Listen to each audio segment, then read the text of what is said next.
Hi friends, എന്തൊക്കെയുണ്ട് വിശേഷം?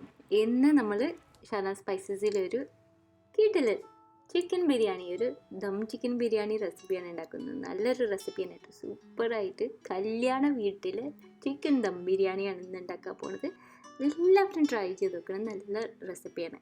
ഈ പൂക്കൾ കാണുമ്പോൾ ഒരു പ്രത്യേക സന്തോഷമാണ് അല്ലേ? അതേപോലെ തന്നെ ഒരു പ്രത്യേക സന്തോഷമാണ് ഈ നല്ല ബിരിയാണി കഴിക്കുമ്പോൾ. അപ്പോൾ നമുക്ക് നോക്കാം. അപ്പോൾ ഈ കിടിലൻ ചിക്കൻ ദം ബിരിയാണി കല്യാണ വീട്ടിൽ സ്പെഷ്യലിന് വേണ്ടി 50 ഗ്രാം വെളുത്തുള്ളിയും 50 ഗ്രാം ഇഞ്ചിയും, അര കപ്പോളം വരും. എൻ്റെ മെഷറിംഗ് കപ്പ് അറിയാലോ, 240 ml കപ്പിൻ്റെ പകുതി ഇഞ്ചി വെളുത്തുള്ളി. അപ്പോൾ നല്ല ബിരിയാണി ഉണ്ടാക്കുമ്പോൾ നമ്മുടെ നാടൻ ഇന്ത്യൻ ചെറിയ അല്ലിയുള്ള ഗാർലിക് കണ്ടിട്ട് ഏറ്റവും നല്ലത്, ശരിക്കും സ്വാദ് കൂടും. പിന്നെ ഇത് കൂട്ടാണ്ട് നല്ല എരിവുള്ള ചെറിയ പച്ചമുളക് ഒരു 10 എണ്ണം, 15 ഗ്രാമോളം, അല്ലെങ്കിൽ നിങ്ങളുടെ എരിവിന് അനുസരിച്ച് കൂടുതൽ വേണമെങ്കിൽ കൂടുതലിടാം. ഇത് മൂന്നും കൂടി കല്ലിലിട്ട് ചതച്ചെടുക്കണം. മിക്സിയിലിട്ട് ഗ്രൈൻഡ് ചെയ്യാണ്ടിരിക്കുക. കല്ലിൽ ചതയ്ക്കുമ്പോൾ അതിൻ്റെ ടേസ്റ്റ് കൂടും ഉറപ്പായിട്ടും.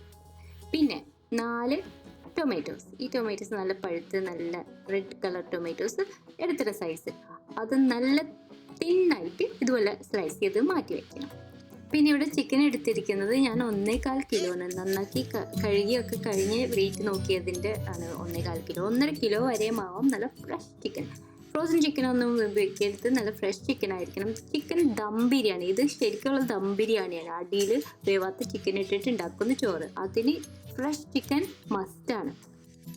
അപ്പോൾ ചിക്കനൊക്കെ കഴുകി നന്നായിട്ട് വെള്ളമൊക്കെ കളഞ്ഞ് ഡ്രെയിൻ ചെയ്ത് അതിലേക്ക് സ്ലൈസ് ചെയ്ത് ടൊമാറ്റോസും ചതച്ച് വെച്ച ഇഞ്ചി വെളുത്തുള്ളി പച്ചമുളക് ഇതൊക്കെ കൂടി ചേർക്കാം. ഇനി ഇതിലേക്ക് 1 കപ്പ് നല്ല കട്ടിത്തൈര്.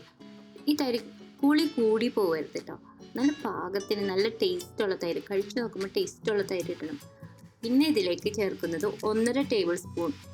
ഇത് കസകസയും പെരിഞ്ചീരകവും രണ്ടും കൂടി ചേർത്ത് പൊടിപ്പിച്ചതാണ്, ഒരേ അളവിൽ തന്നെ ചേർത്ത് പൊടിച്ചതാണ് കസകസയും പെരിഞ്ചീരകം. 1.5 ടേബിൾ സ്പൂൺ. പിന്നെ 1 ടേബിൾ സ്പൂൺ മല്ലിപ്പൊടി. ഇനി ഇവിടെ കളറിന് വേണ്ടി നമ്മൾ ചേർക്കുന്നത് മഞ്ഞൾപ്പൊടി മാത്രമേ ഉള്ളൂ. മഞ്ഞൾപ്പൊടി 1/2 ടേബിൾ സ്പൂൺ. ഈ റെസിപ്പിക്ക് മുളക് പൊടി ഒന്നും ഉപയോഗിക്കുന്നില്ല, പച്ചമുളകിൻ്റെ എരിവാണ് ഇതിൽ നിൽക്കുന്നത്. അപ്പം കൂടുതൽ വേണമെങ്കിൽ കൂടുതൽ പച്ചമുളക് ചേർത്താൽ മതി. പിന്നെ ഉപ്പ് പാകത്തിന് ഒരു ടീസ്പൂണിൽ ഒരു ശകലം കൂടുതൽ. ഇത് നന്നായിട്ട് മിക്സ് ചെയ്ത് കുഴച്ച് മാരിനേറ്റ് ചെയ്യാൻ വെക്കണം. മാരിനേറ്റ് ചെയ്യാൻ 1 മണിക്കൂർ ഇത് മാറ്റി വെക്കണം. അപ്പോൾ ക്ലോക്കിൽ ടൈം നോക്കി സെറ്റ് ചെയ്തോ 1 മണിക്കൂർ. അപ്പോൾ ഇവിടെ ചിക്കൻ മാരിനേറ്റ് ചെയ്ത് വെച്ചിട്ട് 1 മണിക്കൂർ ആവാറായിട്ടു. ആ സമയത്ത് ഞാൻ ബിരിയാണി അരി കഴുകാൻ നിൽക്കുകയാണ്. ബാസ്മതി അരി ആവാം, അല്ലെങ്കിൽ ജീരകശാല കൈമ അരി ആവാം, ഏത് വേണമെങ്കിലും യൂസ് ചെയ്യാം കേട്ടോ. ഇതിന് ഞാൻ ഇന്ന് ബാസ്മതി റൈസാണ് ഉപയോഗിക്കുന്നത്. അപ്പോൾ ഇത് നന്നായി കഴുകി ആ വെള്ളം ക്ലിയർ ആവണ വരെ കഴുകാം. എന്നിട്ട് വെള്ളത്തിൽ 10 മിനിറ്റ് സോക്ക് ചെയ്യാൻ വെക്കണം. 10 മിനിറ്റിൽ കൂടുതൽ സോക്ക് ചെയ്യരുത്, ടൈമർ വെക്കാം. എന്നിട്ട് ഡ്രെയിൻ ചെയ്ത് വെക്കണം. കൂടുതൽ നേരം സോക്ക് ചെയ്യരുതെന്ന് പറയുന്നതിനൊക്കെ കാര്യമുണ്ട്. ഈ അരി കുക്ക് ചെയ്യുന്നത് വെള്ളത്തിൽ നിന്ന് ഊറ്റി എടുത്ത് ടൈം വെച്ചിട്ട് കുക്ക് ചെയ്യുന്നതാണ്. കൂടുതൽ നേരം സോക്ക് ചെയ്തിട്ട് എന്നിട്ട് ആ സമയത്തിൽ തന്നെ പറയുന്ന സമയത്തിൽ ആ തിളച്ച വെള്ളത്തിൽ നിന്ന് ഊറ്റിയെടുക്കുകയാണെങ്കിൽ ആ പാകം ശരിയാവില്ല. അതുകൊണ്ടാണ് 10 മിനിറ്റ് സോക്ക് ചെയ്യുന്നത് കേട്ടോ. ഇനി നമുക്ക് കുറച്ച് സവാള വഴറ്റണം. ഇതിനു വേണ്ടി ഡാൽഡ എടുക്കണം. ഡാൽഡ നല്ല വനസ്പതി ഡാൽഡ ആണ് ഉപയോഗിക്കുന്നത്. ഇത് 3 ടേബിൾ സ്പൂൺ ഇട്ട് ചൂടാക്കണം. അപ്പോൾ ഡാൽഡ യൂസ് ചെയ്യുമ്പോൾ പ്രത്യേകിച്ചും ശ്രദ്ധിക്കേണ്ടത് ഡാൽഡയുടെ ഡേറ്റ് നോക്കൂ. ഈ ഡാൽഡ ഒരുപാട് പഴകിയാൽ അതിൻ്റെ ടേസ്റ്റും അതിൻ്റെ ഒരു മണം മാറിപ്പോവും. അത് പ്രത്യേകിച്ചും ശ്രദ്ധിക്കണം. കുറേ നാൾ മേടിച്ച് വെക്കാണ്ടിരിക്കുക. ഡാൽഡ ഫ്രഷ് ആയിട്ടിരിക്കുമ്പോൾ അതിൻ്റെ നല്ലൊരു മണമാണ്, കൊതി തോന്നുന്ന ഒരു മണമാണ്. അപ്പോൾ ഈ 3 ടേബിൾ സ്പൂൺ ഡാൽഡയിൽ തന്നെയാണ് നമ്മൾ 4 സവാള വഴറ്റിയെടുക്കുന്നത്. 4 സവാള ചേർത്ത് പതുക്കനെ നല്ല ഒരു ഡീപ്പ് ഗോൾഡൻ കളർ ആവണ വരെ, കറുത്തു പോകരുത്, ഡീപ്പ് ഗോൾഡൻ കളർ ആവണ വരെ വഴറ്റിയെടുക്കണം. ഇതുപോലെ ഈ ഒരു കളർ ആയി കഴിയുമ്പോൾ നമുക്ക് മാരിനേറ്റ് ചെയ്ത് 1 മണിക്കൂർ മാറ്റി വെച്ച് ചിക്കൻ ഇതിലേക്ക് ഇട്ട് കൊടുക്കാം. ഇനി നമ്മൾ ചിക്കൻ കുക്ക് ചെയ്യണില്ല കേട്ടോ, വേണമെങ്കിൽ ഫ്ലെയിം ഓഫ് ചെയ്യാം. ഈ സമയത്ത് നമ്മൾ വെറുതെ ഇതിലേക്ക് ചേർത്തിട്ട് ഇതൊന്ന് മിക്സ് ചെയ്ത് കൊടുക്കാൻ പോകുന്നു. ഈ മാരിനേറ്റ് ചെയ്ത ചിക്കനിലേക്ക് ഈ ഡാൽഡയിൽ വഴറ്റിയ സവാള 1 മണിക്കൂർ കഴിഞ്ഞിട്ട് ഇതിലേക്ക് നന്നായിട്ട് മിക്സ് ചെയ്ത് ചേർത്ത് വെക്കണം. അപ്പോൾ ഫ്ലെയിം ഓഫ് ചെയ്യാം. ഞാനൊരു മീഡിയം ഫ്ലെയിമിൽ വെച്ചിട്ട് തന്നെയാണ് മിക്സ് ചെയ്യുന്നത്. ചിക്കൻ കുക്ക് ചെയ്യണില്ല, ദം ചിക്കൻ ബിരിയാണിയാണ് ഉണ്ടാക്കുന്നത്. അടിയിൽ കുക്ക് ചെയ്യാത്ത ചിക്കൻ ഇട്ടിട്ട് ഉണ്ടാക്കുന്ന ദം ചിക്കൻ ബിരിയാണി. അപ്പോൾ ഇത് നന്നായിട്ടൊന്ന് മിക്സ് ചെയ്ത് ആ ഗോൾഡൻ ബ്രൗൺ സവാളയുടെ കളറൊക്കെ ഒന്ന് മിക്സായി ആ സവാള എല്ലായിടത്തും ഒരേപോലെ മിക്സായി കിട്ടണം. ഒന്ന് നല്ലോണം ഇളക്കി കൊടുക്കുക. അപ്പം അത് നമുക്ക് അങ്ങോട്ട് സൈഡാക്കാം. ഇനി നമുക്ക് ചോറിനുള്ളത് നോക്കാം. ഒരു വലിയ പാത്രത്തിൽ ഇതുപോലെ മൂടിയുള്ള ഒരു ബിരിയാണി പാത്രം പോലത്തെ പാത്രത്തിൽ 5 ലിറ്റർ വെള്ളം തിളപ്പിക്കാൻ വെക്കുക. ഈ സ്റ്റെപ്സ് ഒന്ന് ശ്രദ്ധിച്ച് കേൾക്കണം കേട്ടോ, ഒന്നും തെറ്റിപ്പോകരുത്. 5 ലിറ്റർ വെള്ളം തിളച്ച ഉടനെ ഉപ്പ് ചേർത്ത് കൊടുക്കുക. ഉപ്പ് 4 ടേബിൾ സ്പൂൺ ഉപ്പും. വേഗം തന്നെ സ്പൈസസ് ആഡ് ചെയ്യണം. 7 ഗ്രാമ്പൂ, 5 ഏലക്ക, പിന്നെ ഒരു കഷ്ണം കറുകപ്പട്ട, ഒരു 3 പീസായിട്ട് പൊട്ടിച്ച് ഇട്ട് കൊടുക്കുകയാണ് ഞാൻ. അത്ര സ്പൈസസ് ഉള്ളൂ. ഈ വെള്ളം ഒരുപാട് നേരം തിളക്കരുത്. വേഗം തന്നെ ഡ്രെയിൻ ചെയ്ത് മാറ്റി വെച്ച അരിയില്ലേ, അതിപ്പോൾ വേഗം ഇട്ട് കൊടുത്തോ.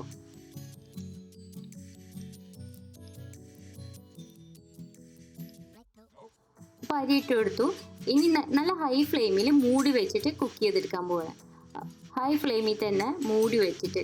അപ്പോൾ എന്താ നോക്കേണ്ടതെന്ന് വെച്ചാൽ അവിടെ മാറിപ്പോകണ്ട, നിങ്ങൾ അടുപ്പത്ത് തന്നെ നിൽക്കുക. ഈ വെള്ളം തിളച്ച് മൂടി മുട്ടും. മൂടി ഇതുപോലെ പതിഞ്ഞ് കയറി മൂടിമിൽ തൊടും. അപ്പം തന്നെ മൂടി മാറ്റണം. വേഗം തന്നെ മൂടി പൊക്കാം. ഇനി ഫ്ലെയിം കുറയ്ക്കാം. ഫ്ലെയിം കുറച്ചതിന് ശേഷം ഇനി ടൈമർ വെക്കണം 5 മിനിറ്റ്. 5 മിനിറ്റിൽ കൂടുതൽ ഈ ചോറ് വേവരുത് ഈ വെള്ളത്തിൽ കിടന്ന്. അപ്പോൾ അരിപ്പ കയ്യിലായിട്ട് റെഡി ആയിട്ട് നിന്നോ ഇത് ഈ വെള്ളത്തിൽ നിന്ന് ഊറ്റിയെടുക്കാൻ.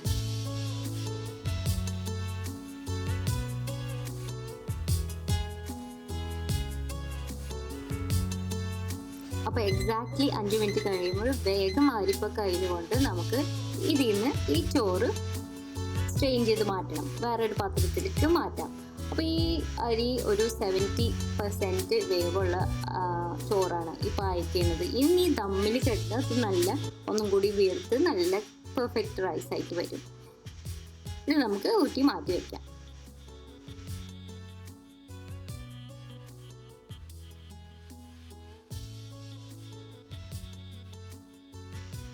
അപ്പോൾ ഇത് നമ്മൾ ഊറ്റി മാറ്റി വെച്ച ചോറ്, ഇത് നല്ല നീളത്തിലിരിക്കും. ബിരിയാണിയുടെ അരി ഇതുപോലെ ഊറ്റിയെടുക്കുമ്പോൾ നല്ല കാണാൻ നല്ല രസമായിരിക്കും. ഇതിൻ്റെ പാകം കറക്റ്റ് അറിയണമെങ്കിൽ ഒരു വിദ്യ പറയാറുണ്ട്, വിരലിൻ്റെ ഇടയിൽ ഒന്ന് പ്രസ് ചെയ്ത് കൊടുക്കുമ്പോൾ 4 പീസായിട്ട് ഒടിഞ്ഞു പോകണം എന്നൊക്കെ. അതാണ് അതിൻ്റെ ഒരു ടെസ്റ്റ് കേട്ടോ. കടിക്കുമ്പോഴും വല്ലാണ്ട് കടിയൊന്നുമില്ല, എന്നാൽ ചോറ് കുറച്ചുകൂടി വേവാനുണ്ടെന്ന് നമുക്കൊരു ചെറിയ ഫീലിംഗ് ഉണ്ടാവും. എന്നാലും അത് ഹാർഡായിരിക്കില്ല കേട്ടോ.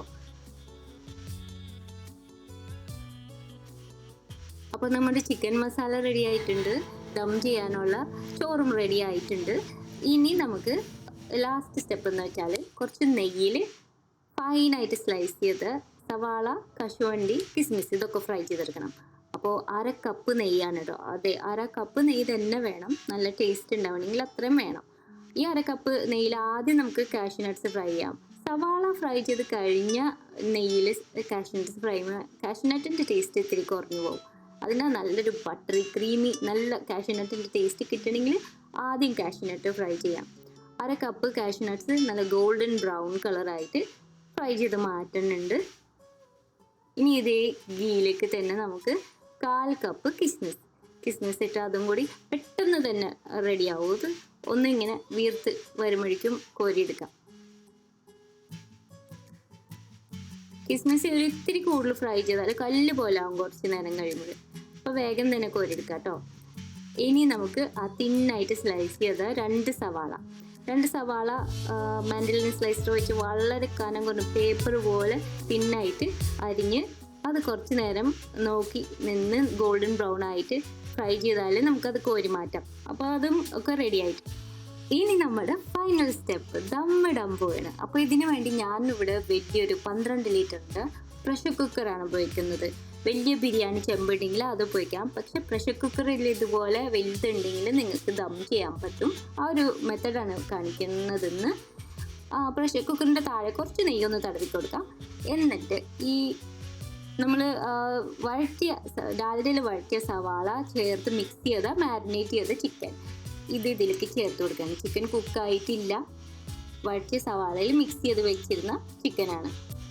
ഈ ചിക്കൻ മസാല ആദ്യം ഇട്ട് കൊടുക്കാം മുഴുവൻ.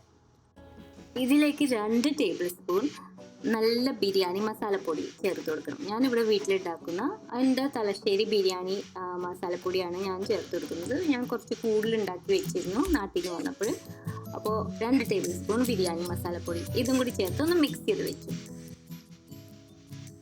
അടുത്തതായിട്ടുള്ള ഇൻഗ്രീഡിയൻസ് നല്ല ഫ്രഷ് പുതിന ഫ്രഷ് അല്ലെങ്കിൽ ഞാൻ മുമ്പും പറഞ്ഞിട്ടുണ്ട് ബിരിയാണിയിൽ ഉപയോഗിക്കണ്ട, അതാണ് നല്ലത്. നല്ല ഫ്രഷ് പുതിന ഇല ആയിരിക്കണം. 1/2 കപ്പ് പുതിനയിലയും 3/4 കപ്പ് മല്ലിയിലയാണ് കുറച്ച് കൂടുതൽ. ഇതിലേക്ക് ഒരു വലിയ ചെറുനാരങ്ങയുടെ നീര് ചേർത്ത് കൊടുക്കുന്നുണ്ട്.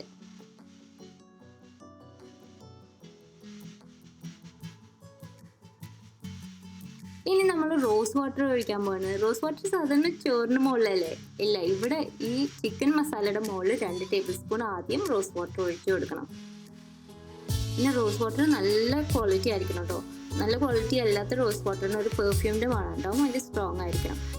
ഞാനിവിടെ അറബ് സ്ട്രീറ്റിൽ പോയപ്പോൾ നല്ല ലെബനീസ് റോസ് വാട്ടർ കണ്ടു. അപ്പോൾ ഇത് ശരിക്കും നല്ല ക്വാളിറ്റിയാണ്. എനിക്ക് അതിൻ്റെ മണം കേൾക്കുമ്പോൾ അറിയാം. അങ്ങനത്തെ കിട്ടാൻ നോക്കണം. കുറച്ച് പൊരിച്ച സവാള ഇതിൻ്റെ മുകളിൽ നമുക്ക് ഇട്ട് കൊടുക്കാം. എന്നിട്ട് നമുക്ക് ഊറ്റി വെച്ച ചോറ് ഇതിൻ്റെ മുകളിലേക്ക് ഇട്ട് കൊടുക്കാം. ഇട്ട് കൊടുക്കുമ്പോൾ എന്തെങ്കിലും കട്ടകളൊക്കെ ഉണ്ടെങ്കിൽ അതൊന്നും നല്ലോണം ഉടച്ച് ഇട്ട് കൊടുക്കണം. നല്ല ഫ്ലഫി ആയിട്ടിരിക്കുന്നുണ്ട് ഈ ചോറ് ദമ്മ് ചെയ്ത് വരുമ്പോൾ നല്ല മണിയായിരിക്കും, ഉറപ്പാണ്. നിങ്ങൾ ഈ മെത്തഡ് ട്രൈ ചെയ്ത് നോക്കണം കേട്ടോ.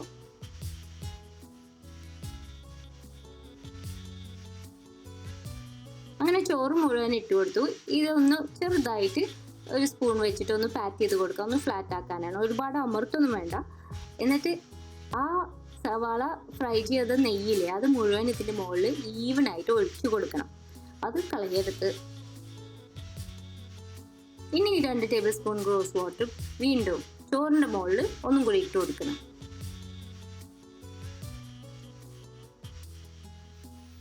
അപ്പോൾ ഫൈനൽ ടച്ച് ആയിട്ട് കുറച്ചും കൂടി പൊരിച്ച് വെച്ചാൽ സവാള ആഡ് ചെയ്ത് കൊടുക്കാം. പിന്നെ സവാളക്ക് പകരം നിങ്ങൾക്ക് ക്ഷമ ഉണ്ടെങ്കിൽ ഉള്ളി നന്നാക്കി മൊരിച്ചാലും നല്ല ടേസ്റ്റാണ് കേട്ടോ. പക്ഷെ അത്ര അധികം ഉള്ളി നന്നാക്കണം എന്നുള്ളൂ, ഞാൻ ഇടയ്ക്ക് ചെയ്യാറുണ്ട്. അപ്പോൾ ഇതെല്ലാം ചേർത്തിട്ട് ഇനി കുക്കർ ക്ലോസ് ചെയ്യാൻ പോവുകയാണ്. പ്രഷർ കുക്കർ വെയിറ്റും അതിൻ്റെ മുകളിലിട്ടിട്ട് ഹൈ ഫ്ലെയിമിൽ 10 മിനിറ്റ് കുക്ക് ചെയ്യാൻ പോകണം. കണ്ണടച്ച് ഞാൻ കുക്ക് ചെയ്യാൻ പോകണം, ഒന്നും പറ്റൂല, അടിയിലൊന്നും പിടിക്കില്ല. കാരണം ചിക്കനിൽ ഒരുപാട് വെള്ളമുണ്ട്. ഇനി ഈ കുക്കറിൻ്റെ ബേസ് നല്ല കട്ടിയുള്ളതാണ്. നിങ്ങളുടെ ബിരിയാണി ചെമ്പിനെ ഒരുപാട് കട്ടിയിലിങ്ങനെ പഴയ ഒരു തവ അടിയിൽ വെച്ചിട്ട് കൊടുത്ത് അത് നന്നായി ചൂടായതിന് ശേഷം ഇതുപോലെ തന്നെ ചെയ്താൽ മതി. അങ്ങനെ 10 മിനിറ്റ് നല്ല ധൈര്യത്തോടുകൂടി ഹൈ ഫ്ലെയിമിൽ കുക്ക് ചെയ്തതിന് ശേഷം ഫ്ലെയിം ഓഫാക്കി 1/2 മണിക്കൂർ 20 മിനിറ്റ് മുതൽ 1/2 മണിക്കൂർ വരെയും വെയിറ്റ് ചെയ്യണം. കുക്കർ തുറക്കരുത്, അനക്കരുത്. പിന്നെ ഈ 10 മിനിറ്റ് ഹൈ ഫ്ലെയിമിൽ കുക്ക് ചെയ്യുമ്പോഴൊരു 3 സ്റ്റീമൊക്കെ കേൾക്കും കേട്ടോ, അതൊന്നും കുഴപ്പമില്ല. എന്നിട്ട് 1/2 മണിക്കൂർ വെയിറ്റ് ചെയ്തതിന് ശേഷമാണ് ഞാൻ കുക്കർ തുറക്കുന്നത്. നല്ല മണം.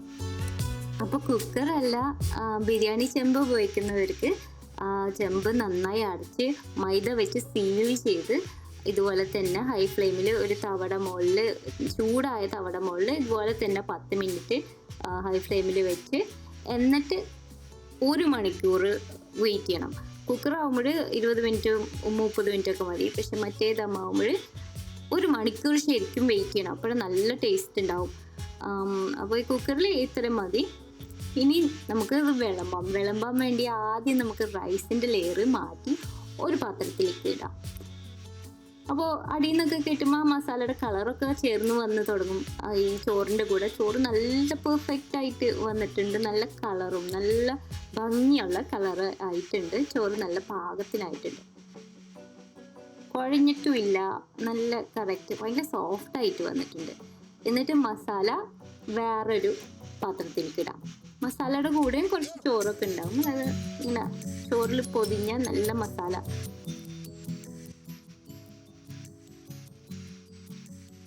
ആ ഡാൽഡയുടെ ഒക്കെ നല്ലൊരു മണം വരുന്നുണ്ട്. അപ്പൊ ഇനി നമുക്ക് ഇത് വിളമ്പാം. വിളമ്പിന് സ്റ്റേജ് നല്ല രസമാണ്, എനിക്ക് ഭയങ്കര ഇഷ്ടമാണ് ചെയ്യാൻ. അപ്പോൾ ബിരിയാണി സെർവ് ചെയ്യുമ്പോൾ ഏറ്റവും നല്ലത് ഓരോ പ്ലേറ്റ് ഓരോരുത്തർക്കായിട്ട് ഭംഗിയായിട്ട് വിളമ്പി കൊടുക്കുന്നതാണ്. നടുക്ക് ചെമ്പ് കൊണ്ടുവച്ചിട്ട് വിളമ്പുന്നതല്ല ബിരിയാണിയുടെ ഒരു ശൈലി. നിങ്ങൾ ഓരോ പ്ലേറ്റ് സന്തോഷത്തോടുകൂടി സ്നേഹത്തോടുകൂടി ഇതുപോലെ ഇങ്ങനെ ചെയ്ത് പ്രസൻറ്റ് ചെയ്ത് വെക്കണം. ഇതിന് നമ്മൾ പറയുന്ന പ്ലേറ്റ് ദം എന്നാണ്. പ്ലേറ്റ് ദമ്മ് ആദ്യം മസാല ഇടാം, ചോറ് മുകളിലിടാം, എന്നിട്ട് ഇതുപോലെ പൊതിഞ്ഞ് അതിനെ ഷേപ്പ് ചെയ്ത് ഒന്ന് ടൈറ്റാക്കി പാക്ക് ചെയ്യുക. അതാണ് പ്ലേറ്റ് ദമ്മ്. പ്ലേറ്റ് ദമ്മ് ചെയ്തതിന് ശേഷം നമുക്ക് ഇതിൻ്റെ മുകളിൽ ഗാർണിഷസ് ഇടാം. ഇതൊക്കെയാണ് പൊരിച്ച സവാള, കാഷ്നട്ട്സ്, കിസ്മിസ് ഇതൊക്കെ ഇട്ട് വേണമെങ്കിൽ കുറച്ച് പച്ച കളറിന് വേണ്ടി കുറച്ച് മല്ലിയിലും കൂടി ഇല്ലെങ്കിൽ ഇട്ട് കൊടുക്കാം. അത് നല്ല രസമാണ്. എന്നിട്ട് ഒരു സൂത്രമുണ്ട് കേട്ടോ, ഈ ചോറ് ഈ പ്ലേറ്റിൽ ഒരു 5 മിനിറ്റ് ഒന്ന് വെയിറ്റ് ചെയ്യുക, ഒരു 5-10 മിനിറ്റ് വെയിറ്റ് ചെയ്താൽ അതിൻ്റെ ടേസ്റ്റ് ഒന്നും കൂടി കൂടും. എന്തുകൊണ്ടാണെന്ന് എനിക്കറിയില്ല, പക്ഷെ അങ്ങനെയുണ്ട്. എന്നിട്ട് എല്ലാവരെയും വിളിച്ച് കഴിക്കാൻ റെഡിയായി. നല്ല ചൂടുണ്ട് ഇപ്പോഴും ചോറിന്, നമുക്കത് വിളമ്പാം. നല്ല ടേസ്റ്റുള്ള കല്യാണ വീട്ടിൽ ചിക്കൻ ദം ബിരിയാണി ട്രൈ ചെയ്ത് നോക്കിയാൽ വിവരം അറിയിക്കണം കേട്ടോ.